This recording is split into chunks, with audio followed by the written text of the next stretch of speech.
It was a warm morning in November 2011 when the familiar chime of a blackberry cut through the peaceful sounds of the sea.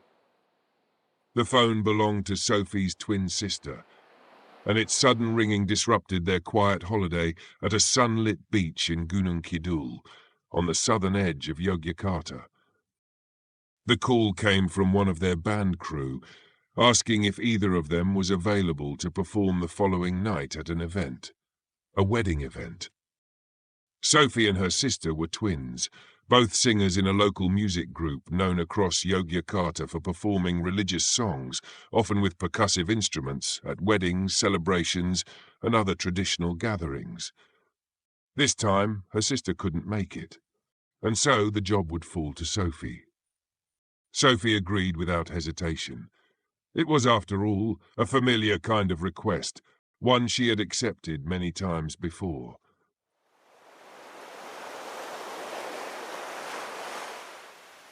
But as she ended the call and looked out over the shimmering sea, a strange stillness crept into her thoughts. The wedding event was scheduled for the following night. The location, she was told, was somewhere at the foot of Mount Merapi.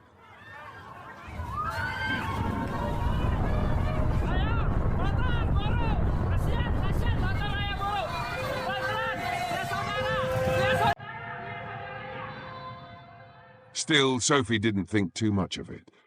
The venue, though near the mountain, was technically within the bounds of Sleman Regency, a region still part of Greater Yogyakarta.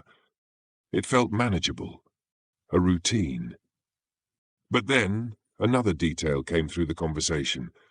The band would be travelling to the event by motorbike. This was highly unusual.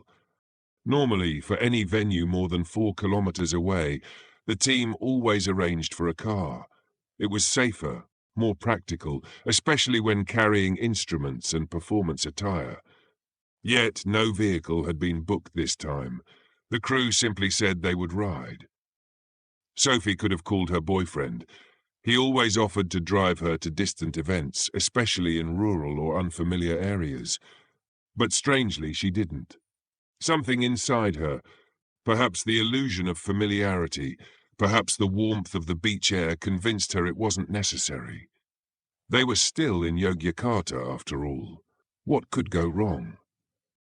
And yet that moment, the call, the decision, the subtle break from routine, would mark the beginning of something that would haunt her for years to come. The following day, not long after the afternoon Islamic prayer call softly echoed through Yogyakarta, Sofi stood outside her modest boarding house, ready to leave. The air remained warm, and the sun still hung high in the sky. It was just past 3 p.m. She met the rest of the crew not far from Maguwo, near the city's eastern edge. They were gathered beside their motorbikes, prepping for the ride up north toward Mount Merapi. The instructions they received were hazy at best. The event, they were told, would be held near a golf course, just a little past it. That was their only landmark. No detailed address, no contact person. Just past the golf course.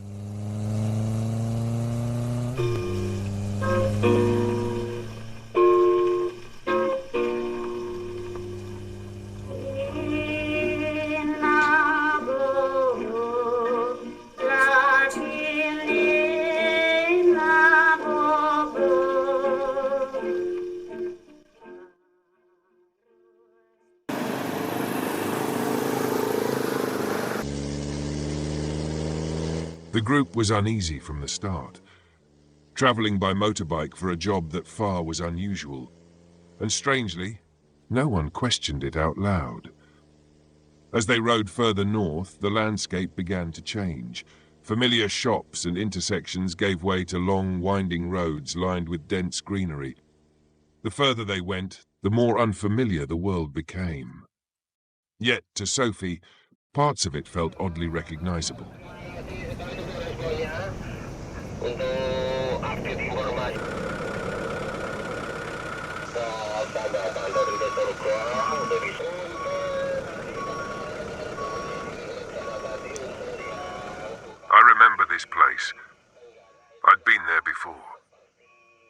was a year ago, days after the Merapi eruption in 2010. I joined this volunteer group. We passed through that exact area bringing supplies to villagers. But that afternoon, it was almost unrecognizable. There was this giant mall out of nowhere, bright, modern, like it had been there for years. And then I saw this old man, walking with a kendi, a clay jug people used to collect spring water back in the day. It felt off, like I wasn't just seeing a different place, but a different time. And somehow, we were in between both.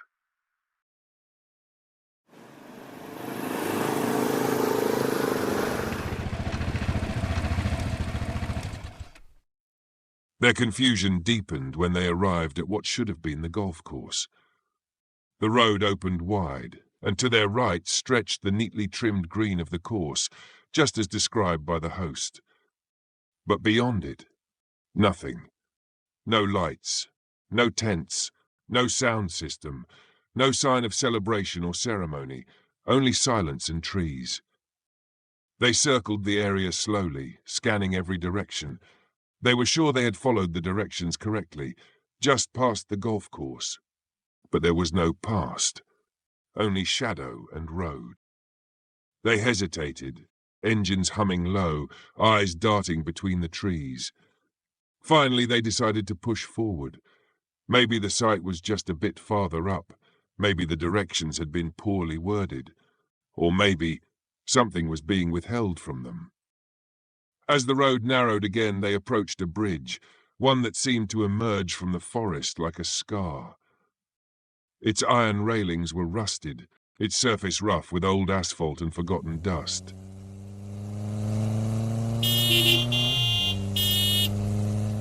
Without speaking, each rider began honking their horn. It wasn't a signal. It was a ritual. This bridge holds a memory. One I never lived, but one I can never forget. I've never set foot here until now, but the story has stayed with me. After the Mount Merapi eruption last year, the National Search and Rescue Agency came here to search for the bodies. Many of the victims were swept down by cold lava, their remains caught beneath this very bridge. Layers of volcanic ash and debris buried them even deeper. It was too dangerous to retrieve them, so they were left where they fell. The river became a mass grave, and this bridge into a tomb, a silent monument to the dead. Like all graves, it deserves our respect as we pass over it.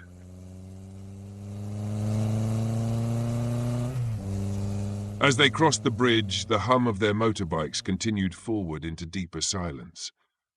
The road, once wide and paved, began to narrow, its surface cracked and worn by time, flanked more closely now by thick forest and sharp underbrush. The incline steepened. It was no longer a gentle slope. They were clearly ascending. Sofi felt it immediately. This was no longer the foothill of Merapi. They were climbing, slowly but certainly, into the mountain's upper reaches. And that realization gnawed at her. The event was supposed to be at the foot of the mountain. That's what they had been told. That was the job description. Yet here they were, weaving up a narrow trail, deeper into the dark, with no homes in sight and no signs of life except the engine beneath her and the damp air pressing against her skin. The sky had turned dark. It was now 8 p.m. They had left before sundown, and the journey, which should have taken no more than an hour or two, had stretched into hours of uncertainty.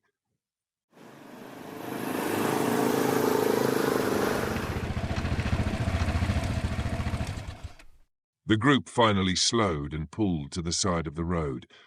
They dismounted in silence. Their confusion had grown unbearable. They were supposed to turn just slightly past the golf course. That had been the only direction given. But there had been nothing there, and now they were clearly far beyond it. They discussed turning back, and then it came. A sudden, sharp howl. An animal cry, long and guttural from somewhere in the darkness above. It was no house pet. It was the wild, lonely cry of a mountain dog. The sound stirred a new fear among them. Were they too far? Had they already gone too high? But the night answered only with silence. In that uneasy stillness, they decided to continue, just a little further, just to be sure. It was better than turning back with nothing. They mounted again, this time with less confidence. The motorbikes rumbled forward through the dark, narrowing path. At the same time, something in Sofi began to break. The cold, the pressure, the rising fear, it all crashed against the awful feeling of being lost, of not understanding where she was or why everything felt so disturbingly off. Her tears came slowly. She wept like a child who had wandered too far, into a place that was never meant to be found. How much longer until this journey ends? No signs ahead, no voices, no guide. Only the road, the time, and the night. And still I ride, because I must, chasing a name I barely trust.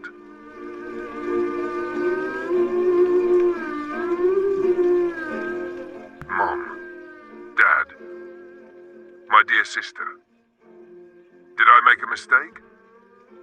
Should I have just declined the job in the first place? Will I be safe? Please, don't fall asleep yet. I need you. I'm scared.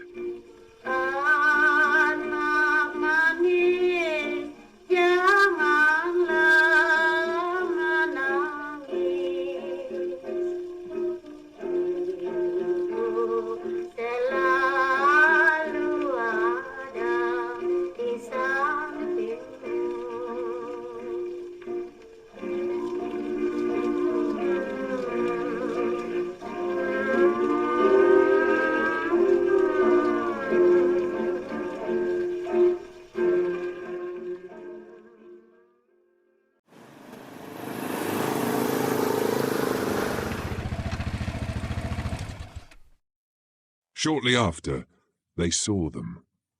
A few elderly figures dressed in dark batik shirts and black pessie caps were sitting at the edge of the road on small stools, as if they had been waiting there. They didn't flinch as the bikes approached. They simply watched. One of the band members stopped and called out, asking politely if they knew where Tugio's house was, the man supposedly hosting the event. One of the elders lifted his arm slowly and said, "It's right behind you."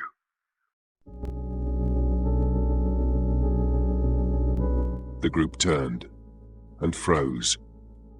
Two houses now stood side by side across the road, but they hadn't been there a moment ago. They had passed this exact patch of road minutes earlier.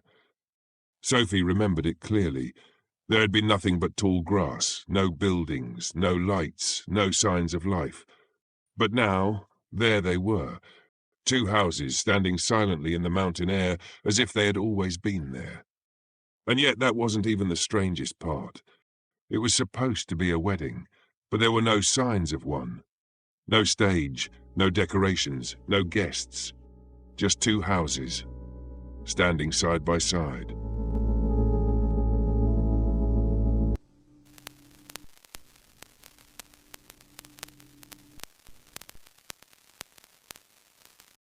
A heavy, unnatural silence settled over the group as they stood staring at the two houses before them. The band members exchanged uneasy glances. According to the old men, the house on the right belonged to Tugio, the very man who had requested the performance. That was the place they were supposed to go. But as Sophie stepped closer, her unease grew sharper. Also, something was wrong with the houses. At first glance, they appeared normal, weathered village homes, the kind found in many remote Javanese hamlets. But the longer she stared, the more unnatural they seemed. The wooden doors had no handles, just holes where handles should have been, like empty eye sockets. The windows were hollow too, no glass, no curtains, just open black gaps like the mouths of caves. The crew stepped cautiously into the house of Tugio. The room was bare, no chairs, no furniture, only silence and dim, dust-filtered light. And in the corner, placed with unnerving care, was a sesajen. Sofi froze. It was an old-style Javanese ritual offering. Her grandfather used to prepare such things on special nights, or during ceremonies honoring ancestral spirits. This one was identical. A mix of red and white flower petals formed a spiral in the center of the tray. Pieces of traditional Javanese sweets were arranged at careful intervals, and beside them, steaming gently in the mountain air, was a glass of tea, deep golden in color, carrying the heavy scent of jasmine and roses. The strangeness didn't end there.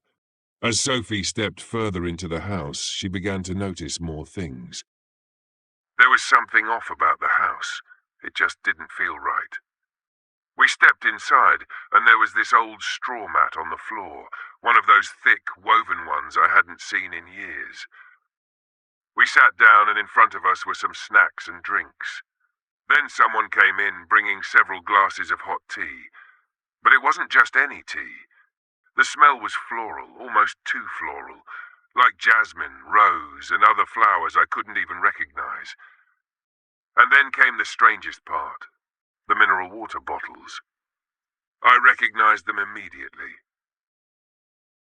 From a lecture in my communication class. My professor once showed us a case study about old product advertisements, and that exact brand and packaging was part of it. And there it was, sitting in front of me, unopened, looking brand new. Those bottles were from the early 90s, no question, and by now they shouldn't even exist anymore. The moment hung in silence until Tugio rose from his seat. With a soft voice and a slight unreadable smile, he gestured for them to prepare. It was time. Sofi and Sri rose. Sofi, trying to keep her composure, asked where they could change clothes. Without a word, Tugio lifted his hand and pointed toward the front of the house. Two doors stood there, nearly identical, silent, closed. He motioned calmly to the one on the left. "This room," he said. "You may use this one." But Sofi's mind was clouded, her focus scattered by the strange house, the offering tray, and the tea. Her legs moved faster than her thoughts, and in her daze she reached instead for the door on the right. It creaked open under her hand, and inside...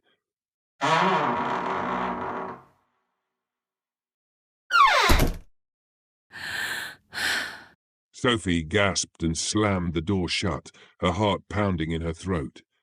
She stumbled back a step as Sri rushed to her side. "The left room, Sofi," Sri whispered. "He said the left." Numbly, Sofi nodded and turned to the correct door.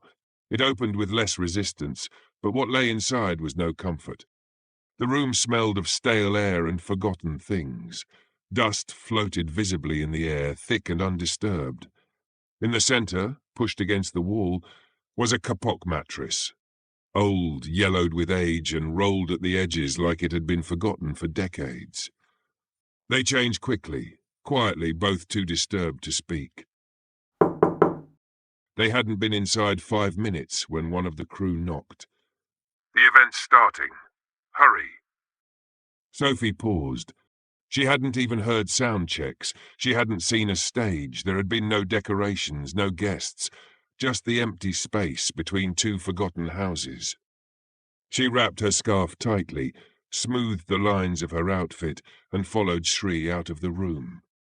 And what they saw froze them in place.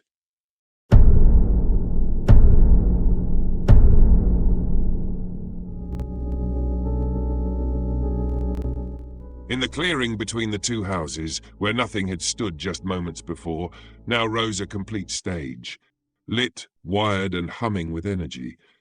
The glow of warm lights fell upon sleek speakers, microphones, instruments already in place. And the audience. They were here. We were shocked. We had only gone to the changing room for maybe 5 minutes. But when we came out, suddenly, there was a full stage set up. Lights, sound system, everything. And the audience, there were a lot of people. The stage itself was filled with women, older women, just standing there. They didn't seem interested in getting off. When we stepped onto the stage, they slowly moved to the back and the sides, but they didn't leave. They didn't say a word. Not to us, not to each other. They just stared, blank expressions, completely silent. And in front of the stage were the men. Older men, all dressed in dark clothes, sitting on chairs, but none of them looked at us. Their heads were down, almost drooping, like they were asleep or somewhere else entirely. I tried to start the event. I greeted them, thanked them for coming, even cracked a small joke, but no one reacted. Not a sound. Just silence. Despite the unease clawing at her thoughts, Sophie stood firm on the stage. She reminded herself she was a singer, a performer. She had a job to do. She had performed in countless places, and strange venues were nothing new. Professionalism had to prevail. She gave a subtle nod to the crew, and the first melody began. The first song flowed from her lips shakily, but habit steadied her. One song ended, then another, and another. 3 songs in total. Yet the audience remained completely silent. No applause, no response, just unblinking eyes. This wasn't how a performance was supposed to feel. Sophie slowly lowered her microphone and took a step back. She glanced toward the side of the stage, expecting some kind of cue for the next segment. That's when Tugio stepped forward. This, at least, was familiar, a host giving a welcome speech. He took the mic slowly, one hand gripping the side, and began to speak in Javanese, but not the kind Sophie knew. She narrowed her eyes, trying to follow, but the words were unfamiliar. The rhythm of the speech was recognizably Javanese, but the vocabulary was foreign. She leaned subtly toward Shri, who was sitting beside her. "You understand what he's saying?" Sophie whispered. Shri, born and raised in Yogyakarta, didn't answer right away. Her eyes stayed fixed on Pak Tugio. Then she shook her head slowly. "I've never heard this kind of Javanese before," she whispered back. Sophie's confusion deepened. How could a native speaker not understand her own language? Tugio's speech ended without cue or applause. He simply lowered the mic and stepped back into the shadows. And then another man replaced him. He was an ustad, a religious leader who commonly do religious speech and lead the praying for any related event, including the wedding event like this. His voice rang clear with the calm cadence of a seasoned preacher, but from the first sentence the topic chilled the air. His message was not one of joy, not of gratitude, not of hope. He spoke of death. "I was expecting the usual kind of sermon at a wedding. Something about love, marriage, maybe some heartfelt advice for the newlyweds, light-hearted, hopeful stuff. But what the Ustad actually talked about, it threw me off completely. He started going into this long talk about death, about how terrifying the afterlife is, especially for people who lived in sin. He said the grave is just the beginning, and that the real destination is Akhirat, the afterlife. That's where every soul will end up. He wasn't sugarcoating anything either. He talked about punishment, judgment, and how only the truly righteous would be safe. All in detail. Then he mentioned how a good lineage, pious children, he said, could save us later on, that their prayers might be our only way out. I sat there thinking, why is this being said at a wedding? No mention of the bride and groom, no words of joy. Just this deep, heavy reminder that we're all going to die, and that only some of us might be saved. It didn't feel like a blessing. It felt like a warning. Sophie couldn't understand it. This was supposed to be a wedding celebration. She glanced around the stage, scanning the audience again. Where were the bride and groom? There was no dice for the couple, no wedding decoration, no flower archway, no backdrop bearing the names of the bride and groom as was custom in even the simplest village ceremonies. Still whispering a prayer under her breath, she leaned closer to Shri and whispered, "Where's the couple? Who's getting married?" Shri didn't answer. Her eyes were fixed straight ahead. Sophie turned to the others, one of the percussionists, then the bassist. Still keeping her voice low beneath the Ustad's lingering words. "Who took this job?" she asked. "Who booked this?" The bassist hesitated, then looked to the keyboardist. "Nato, right?" Nato frowned. "It wasn't me. I thought Imam took it." Imam turned sharply. "Samsul got it. He was the one who showed me the message." Samsul shook his head. "No, the job came through Facebook Messenger. I only forwarded it." Their whispers became a string of quick, panicked back and forths, a nervous game of blame. No one had a clear answer. No one had spoken directly with Tugio. The gig had come through like smoke, without form, without confirmation. And yet, here they were. The Ustad finished his sermon and quietly transitioned into a Doa Bersama, a communal prayer. His voice slowed, softened, leading the group in a ritual that should have felt sacred, but instead felt suffocating. The audience remained still, especially the front rows, filled with older men in black sarongs and kopias. Since the first note of the performance, they had not moved. They sat with heads bowed, hands resting calmly, posture frozen as though carved from wood. As the doa ended, the crew instinctively prepared for the final song. This was often the flow of an event, a closing prayer, then one last performance, to send the guests off with warmth. Sophie adjusted her microphone with trembling fingers. The chords started, slow and gentle. Her voice came out softer than usual, but it held. Then came the moment. Sophie would never forget.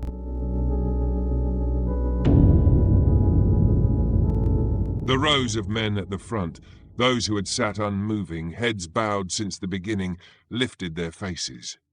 Every single one, in perfect unison.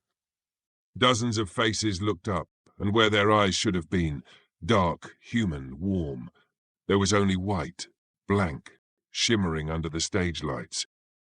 They stared at her.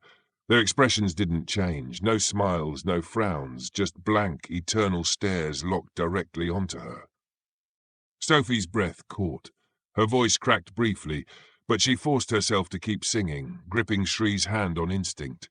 It was ice cold, and Shri gripped back just as tightly. As the last note of the closing song vanished into the heavy night air, Sophie stepped back from the microphone, exhaling shakily.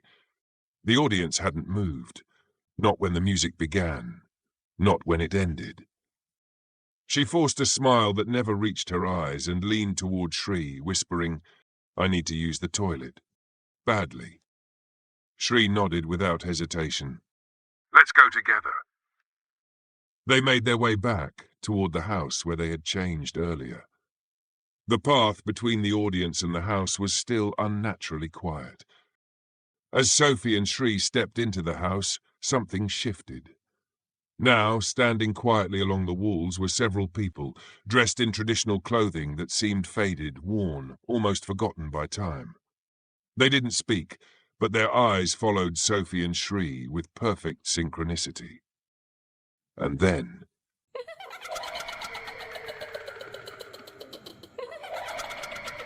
they began to laugh. It was soft at first, a low ripple of sound barely audible. Then it grew, layered, broken, unnatural. Panic surged, but her body betrayed her. She had held it in too long. Gripping Shri's hand tightly, she rushed toward the back of the house where the toilet was. As soon as they got there, they locked themselves inside, as if it were the only place they could feel safe.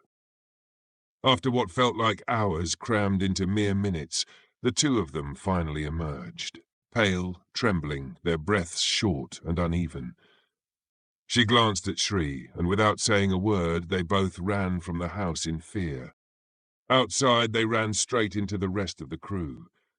"Tugio invited us to dinner," one of them said, gesturing toward the second house. "Come on, just for a bit." Sofi wanted to refuse.